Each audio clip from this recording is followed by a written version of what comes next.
Friends நாங்கள் ரீசெண்டாக Valparai trip போயிட்டு ரூம் போட்டு செம்ம என்ஜாய் பண்ணாங்க. நம்ம டீமில் யாராச்சும் ஒருத்தவங்க டூர் போகலான்னு பிளான் பண்ணுவாங்க. எப்போ பிளான் பண்ணாலுமே காசுலனா கூட கடன் உடனே வாங்கிச்சு டூருக்கு போயிடுங்க. ஏன்னா நம்ம இருக்க மைண்ட் ப்ரெஷருக்கு கண்டிப்பாக ஏகப்பட்ட பிரச்சனை ஃபேஸ் பண்ணுறோம். லைஃப்பில் இருக்கட்டும், ஆஃபீஸில் இருக்கட்டும், லவ்வாக இருக்கட்டும், எந்த பிரச்சனை வேணாலும் ஃபேஸ் பண்ணுறோம். அதெல்லாம் கண்டிப்பாக ரிலீஃப் வேணும்னா டூர் போனால் மட்டும்தான் முடியும். வருஷத்துக்கு 2 ட்ரிப் எங்கேயாச்சும் போயிட்டு வந்துருங்க. அப்போ தாங்க மைண்ட் ரிலாக்ஸ் ஆகும். நாங்கள் என்ஜாய் பண்ண மாதிரி நீங்களும் என்ஜாய் பண்ணியிருந்தா உங்களுடைய கமெண்ட்டை மறக்காம ஷேர் பண்ணுங்கள். அந்த கலையில இருந்து இப்போ ஒரு சாம்பிளை எடுத்து காட்டுட்டுமா? சாம்பிளா என்னடா புடவை வைக்கிற மாதிரி எடுத்து காட்டுவான்றான். சரி காட்டுங்க.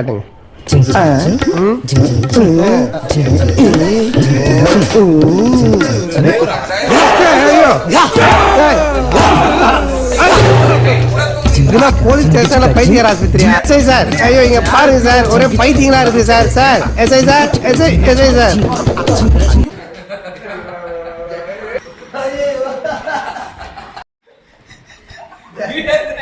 சிகரெட் அதெல்லாம் பிடிக்கூடாது.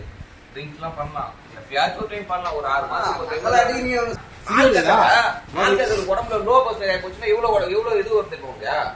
Low BP, low sugar. இவங்க ஆக்சுவலா சின்ன வயசுல மொத்தம் பிபி வந்துடும், சுகர் வந்துடும். பைத்தியக்காரன் 25 வயசுல அவங்க செத்து போனாங்க தெரியுமா? உங்களுக்கு ஏன்னா செத்து போனா 2% இருக்கணும் உடம்புல ஆல்கஹால். அதான் போடாதான், அதை போட்டா டயர்ட் ஆயிட்டா உடம்பு. சின்ன வயசுலாம் மாத்திரை போடக்கூடாது ரூல்ஸ். ஆனா இது புதுசா இருக்குண்ணே, புதுசா இருக்கு. 40 வயசு ஆயிடுச்சு மாத்திரை போடுறவங்களுக்கு கிழமை மாரியா? மாத்திரை போட்டு 4 வருஷம் ஆகுது. என்னென்ன சொல்றான் பாருங்க. ரொம்ப சீரியஸா இருந்திருக்கே முடியல. ஏன்னா ஒரு தலைவலி ரொம்ப ஜுரமாகி போச்சுன்னா ஊசி போடுவோம். சரிடா, ஹாஸ்பிட்டலும் போட மாத்திரையும் போடலாம். சப்போஸ் உடம்பு சரியில்லை கட்டிங்க போடுவேன். இது ஒரு நல்ல கேள்வி. நம்ம உடம்புல வராதே, அதான் கட்டிங் போட எப்படி வரான்? அதுதான் போடுன்றவன அவன் டெய்லி போட சொல்லியா? 6 மாசத்துக்கு ஒரு டைம் இல்ல 3 மாசத்துக்கு ஒரு டைம் லைட்டா போடுறான். 39 வயசு வரைக்கும் குடிச்சிருக்கான். அவன் எப்படி போடுறான்?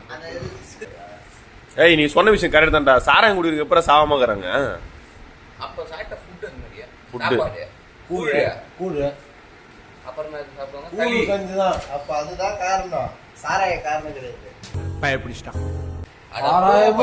சாப்பிட்ட ஃபுட்டு உடம்புல ஊறி போய் ஹெல்த் அதிகமா இருக்குது. அதான் நான் இப்பயும் சொல்றேன், அது மாதிரி ஹெல்த்தா சாப்பிட்டு நான் உனக்கு டெய்லி உனக்கு குடிக்க சொல்லியா? டெய்லி உனக்கு குடிக்க சொல்றேன், சிகரெட் குடிக்க சொல்றேன்னா இன்னும் கம்மி.